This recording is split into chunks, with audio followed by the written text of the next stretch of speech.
Do you, Drake Crawford, take Camila Rose Montalco to be your lawfully wedded wife?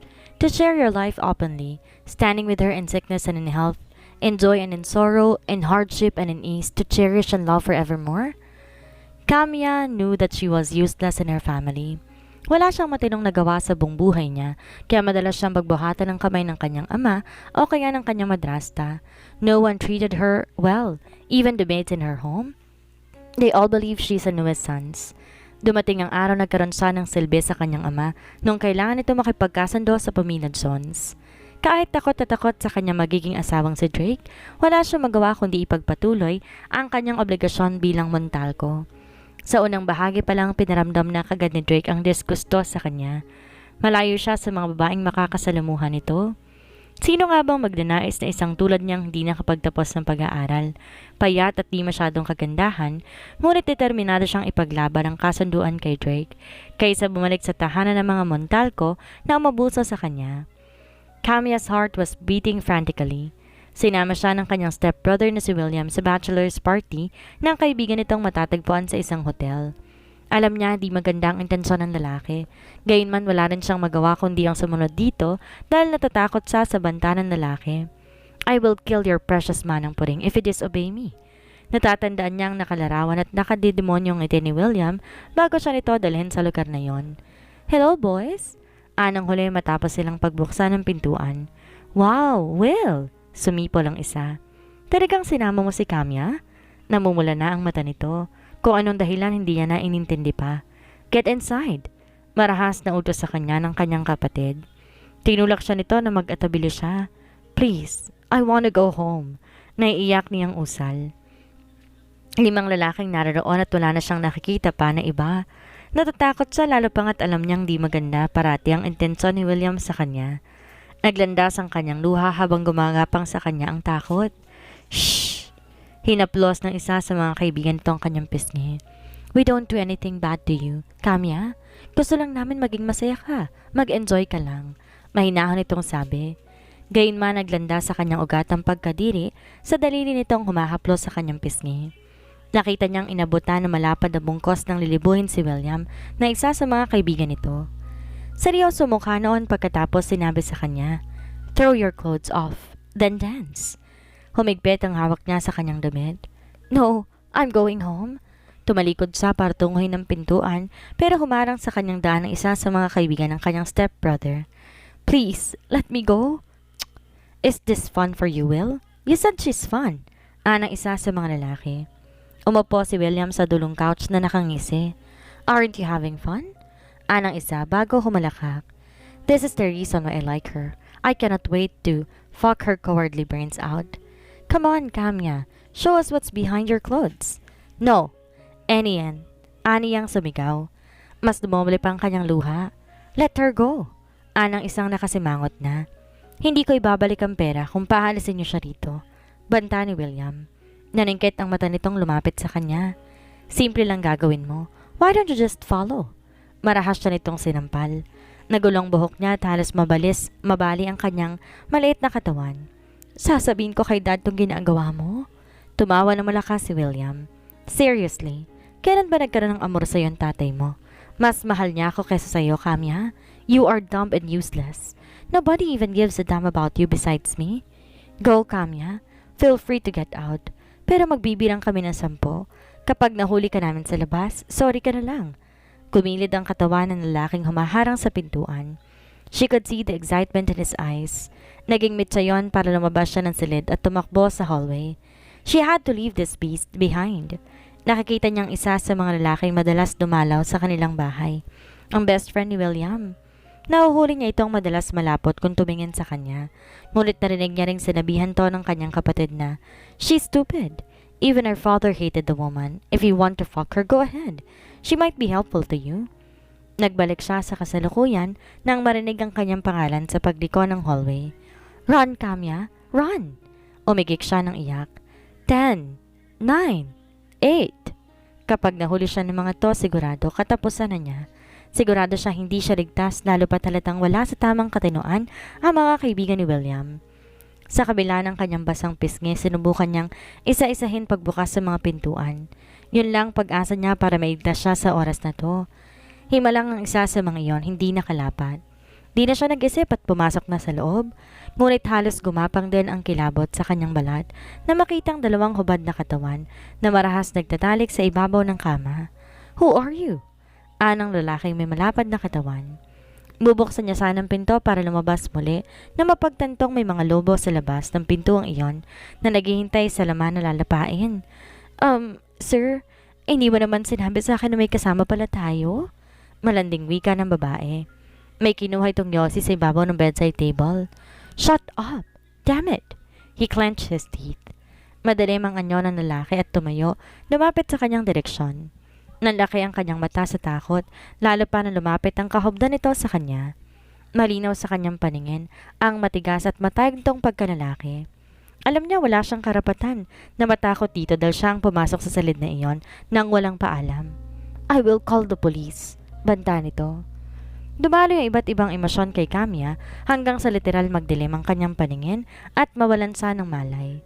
Bumagsak siya sa bisig ng lalaki. 4 years later, nangangatog ang kabuuan ng katawan ni Camia habang inaayusan siya at binibihisan ng dalawang assistant. Araw yon ng kanyang kasal sa taong di niya pa nakita kahit isang beses. Dapat makikilala niya si Drake Crawford nung nakaraan, ngunit pinamukha nito sa kanya na hindi ito gaanong interesado sa kanilang kasunduan nang umalis ito ng bansa nung araw mismo ng pagdalo ng pamilya nito para pag-usapan ng kasal. Master Crawford, his grandfather, likes her. It infuriated her father that evening. "It was all your fault. Maybe Drake does not want to marry you because you're ugly." Matapos itong sabihin yon, hinampas siya nito ng tungkod sa likuran na ilang linggo niyang ininda. Her stepmother sneered. Nakatunghay lang sa kanya si William, parang demonyong nag-aabang sa gilid ng gabing iyon. Nais niyang alisin sa mukha nito ang ngiting yon. Ang lalaking tong numero unong sumira ng kanyang buhay. Nais niya maging malakas pero papaano? Hindi siya nakapagtapos ng pag-aaral dahil naburi siya ng kolehiyo sa utos mismo ng kanyang kapatid. "Camia, you know I care about you. Kung sakali itakul ka ni Daddy, huwag kang mag-alala. I'm still here to help you," William said, caressing her cheeks. That man was a lunatic, psychopath. Hindi niya mabasa ang isip nito na sobrang malikot. May mga bagay itong ipinapasok sa kanyang isip na dahilan kaya siya takot sa mundo. He manipulated her naive mind. He likes to watch her tremble in fear. Sa kabuuan ng preparasyon ng kanyang kasal, inasikaso niya isang wedding planner. Siguro sila ni Drake ang pinaka-weird na kliyente nito dahil ito na ang bahala sa lahat. Ang pamilya Jones nagbigay ng mga detalye para sa araw na yon at ito ang gumastos ng lahat. Nakita niyang minsan ang larawan ni Drake sa internet. Malamig ang mukha nito tulad ng kanyang ama. Anong gagawin niya sakaling saktan siya ng lalaki? Nagbalik si Camia sa kasalukuyan na magbukas ang pintuan. Humakbang papasok ang kanyang ama. Agad niyang pinunasan ang kanyang luha na namuo. Drake came. Mabuti't interesado pa rin siya sa kasal ninyo. Kita niya ang kaseryosohan sa mukha ng lalaki. "Tandaan mo na kahit papaano, nagkaroon ka ng silbi. Do your job as my daughter." "Honey, wag ka naman ganyan kay Camia. His grandfather had already signed the agreement. He will support the expansion of our manufacturing business." Wika ng kanyang madrasta na nakangiti na makahulugan. Madalas sa disgusto ang ibinigay nito sa kanya. Madalas din siya nitong gulpihin. Nakagat na lang ni Camia ang kanyang labi. May kumatok sa pintuan bago yung nagbukas. Lumitaw sa kanilang paningin ang wedding planner. "Mr. Montalco, we will start in 15 minutes. Anunsyo nito. Hinarap siya ng may edad na lalaki. "You will be forced to live on the streets if you do something horrible today. I am done with you," banta ng kanyang ama. Tumango lang si Camia kahit na gusto niyang umiyak ng malakas. Nung bata siya, mahal siya ng lalaki at yon ang nagpapanatili sa kanya sa tabi nito. Ngunit nang dumating ang mag-inang William at ang nani nito, unti-unting lumayo ang loob nito sa kanya. Ipinamukha na sa kanya ng ginang na utang na loob niya ang mabuhay sa kanyang ama at nagpapasalamat siya dahil meron pa siyang tirahan. Nabuhay siya araw-araw ng isipan niya, lumalabas ng silid para tumungo sa bulwagan kung saan magaganap ang seremonyas. "Camia!" Naiiyak na lumapit sa kanya si Aling Puring na tanging may amor sa kanya. Ito na nag-alaga sa kanya mula pa noon. "Di mo kailangan gawin ang bahagi na to.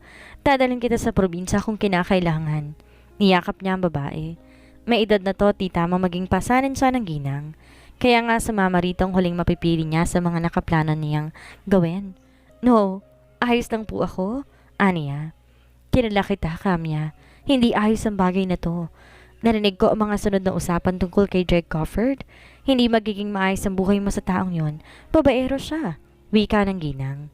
Manang Puring, mag-ingat kayo sa mga salita ninyo, lalo na't baka may makarinig sa inyo. Banta niya rito. Nagbalingali nga siya sa paligid. May impluwensyang tao mga Crawford at baka ipahamak to ng mga salita nito. Nilagpasan niya ang ginang at nagpatuloy sa paglalakad. Camila! Ngunit hindi na ito sumunod pa dahil buo ng desisyon niya. Habang lumalapit siya sa bulwagan kung saan magaganap ang pagtitipon, dumodoble ang kanyang kaba. Paano kung saktan siya ng pisikal ng lalaking yon tulad ng kanyang ama? Ipagpatuloy mong kasal na to para naman magkaroon ka ng silbi sa akin. Naalala niyang wika na may edad na lalaki. Naangatog ang kanyang binti nang pahintuin siya sa likod ng puting tabing. Narinig niyang mabagal na musika. Ilang saglit pa'y humawi ang kortina. Nais niyang tumakbo o umatras, lalo na't nakatingin sa kanyang direksyon ang lahat ng tao sa loob. Natagpuan niyang lalaki nakasuot ng puting three-piece suit sa bungad. Mas dumoble pa ang kabog ng kanyang dibdib. Halatang madilim ang mukha nito na nakatingin sa kanyang direksyon. Kamya, you can do this. Do something useful. Sa tahanan niyo hindi rin naman maayos ang buhay mo. Nabigay yon sa kanya ng lakas ng loob. Naglakad si Kamya parang gulaman ng kanyang binte palapit sa taong nasa bungad. Yumuko siya para maiwasang matakot o kaya naman bumaliktad ang kanyang lakas ng loob. Ilang metro pa lang siyang nakalapit sa lalaki nang mapasadahan niya ang anyo nito. Mataas ito na mahigit isang talampakan sa kanya. Halos nasa dibdib lamang siya nito. Alon-alon ang buhok nito na kulay brown. Malapad ang dibdib at malalaki ang braso. Walang ngiti sa labing inalok ang kamay sa kanya. Dumoble ang kanyang kaba. Siguro daw na kaya siya ipitin ang mga braso nito. Siguradong durog ang kanyang katawan kung sakaling suntukin siya ng lalaki. I should be thankful that he was here, right? Ano ba ang karapatan niya na magreklamo kay Drake Crawford? Magpasalamat siya dahil kahit ko konting interes, naroon to sa pagtitipon na yon? Dearly beloved, we're gathered here today. Tahimik sila ni Drake habang nagsaseremonyas ang pastor sa kanilang bungad. Panay lang ang lingon niya sa lalaki para pagmasdan itong muli. Walang duda, gwapo si Drake. Hindi katakataka mga balita tungkol dito na iba-iba ang babaeng sinasama nito. Hindi to seryoso sa mga karelasyon. Naniningkit ang mata nitong lumingon sa kanya kaya lalong dumagundong ang kanyang dibdib. Napapikit siya na mariin. Will you, Drake Crawford, cherish Camila Rose Montalco as your lawfully wedded wife, protecting her and tending to her needs through illness and disappointment? Tanong ng pastor. May ilang sandali pa bago sumagot ng lalaki ng, I will. Will you, Camila Rose Montalco, cherish Drake Crawford as your lawful wedded husband, protecting him and tending to his needs through illness and disappointment? Sino siya para humindi sa bagay na yon? Tinanggap ng lalaki ang alok na kasal sa kanya, kaya dapat siya magpasalamat? I will. Umasim ang mukha ni Drake dahil para bang napilitan lamang siya. Ngunit sa totoo hindi siya makapagsalita dahil sa kaba. Drake Crawford, do you love Camila Rose Montalco willingly and completely, withholding nothing? Will you protect her and give her the deepest consideration of her feelings, desires, and needs? Love? It's obviously out of the question, but Drake responded, I will. Camila Rose Montalco, will you strive to keep your love flexible and adapt to changing circumstances in the marriage? And will you be Drake Crawford's counselor, helpmate, sweetheart and lover, and best friend from this day forward? I will. Sagot ni Kamya. Be you, Drake Crawford, take Camila Rose Montalco to be your lawfully wedded wife, to share your life openly, standing with her in sickness and in health, in joy and in sorrow, in hardship and in ease, to cherish and love forevermore? Nagbuga ng hangin si Drake na para bang tinamad luto sa mga katanungan. I do. Inulit pa ng pastor ang tanong sa kanya. Wala nang atrasan. I do. Ilang saglit pa'y nagpalitan sila ng singsing. It was beautiful in Kamya's eyes. Ngunit pinaalalahanan niya ang sarili na kahit gaano pa yung kaganda, mananatiling huwad ang kasal na yon. I now pronounce you husband and wife. Nakangiting wika ng pastor. You may now kiss the bride. Inangat ni Drake ang kanyang mukha para matingnan siya na maayos. Umikot sa kanyang bewang ang braso nito. Tila bumagal ang mundo ni Kamya nang yumuko ang lalaki. Drake's eyes were beautiful. Lumapat ang labi nito sa kanya. Nanatili sa kanyang katawan ng tensyon kaya naman, bago pa siya makalanghap ng hangin, nawalan na siya ng malay. What the? Asar na bulala sa Drake na maramdaman na tila naging gulaman ang kanyang asawa sa bisig. Bago pa sila kumuha na ang tensyon, pinangko niyang babae na parang papel sa gaan. Mabutit natapos ng seremonyas. Lumapit ang kanyang best friend na si Liz. Nasa bungad lang at nasaksihan ng mga naganap. What happened to her? She passed out. Bulong niya. Dadalhin ko na muna siya sa silid. Magpatawag ka ng Dr. Lin. Entertain a guest. I don't know what happened. Umasim ang kanyang mukha. Nagpipigil ng tawa si Lin na isa pa sa kanyang matalik na kaibigan, kaya lalo siyang naaasar. Lin was a beautiful married woman, his first love, but he already moved on. 5 taon na nung huli siyang magtapat dito na tinanggihan naman ito. Sumunod sa kanya, si Liz palabas. Naguluhan man ng mga bisita dahil tinungo nilang exit ng bulwagan, wala na siyang pakialam pa. Siguro iniisip ng mga to, diretso na kagad sila sa aksyon ni Camilla. Camilla Rose? Her name was pretty, but her body was. Ang sabi sa kanya ng kanyang abuelo, Camilla ang pangalan nito. Dumilim ang kanyang anyo. Halatang desididong matandang turuan sa leksyon para ibigay sa kanyang babae na malayo sa tipikal na babaeng nakakasalimuhan niya. He obviously did not like that he is a fucker. Pinilit lang nito ang kasal na yon, kung hindi, ibibigay nito sa ama ang buong Crawford Group. Naghirap siya sa opisina. Higit sa lahat, hindi siya papayag na mapunta to sa mga tiyuhin niya na parang lobo naghihintay kung kailan sila mamamatay ng kanyang mga abuelo. I think I already saw her. Hindi ko lang matandaan kung saan. Usal niya habang nakatingin sa mukha ni Camilla. You already saw her? Baka naman ang engagement ninyo. Sagot ni Liz. No. Inihiga niya sa kama si Camilla na makarating sila sa couple suite at saka ito pinagmasdan muli habang nakapikit ito. Tumawag ng tulong si Liz sa telepono. Sobrang liit ng kanyang bagong-bagong asawa. Sobrang payat. Kahit kabuuan ang mukha nito, halos kasing laki ng kanyang buong palad. She's most likely has a small frame. Heck, potentially extra small. Her skin was pale white. Parang di man lang nabibilad sa araw.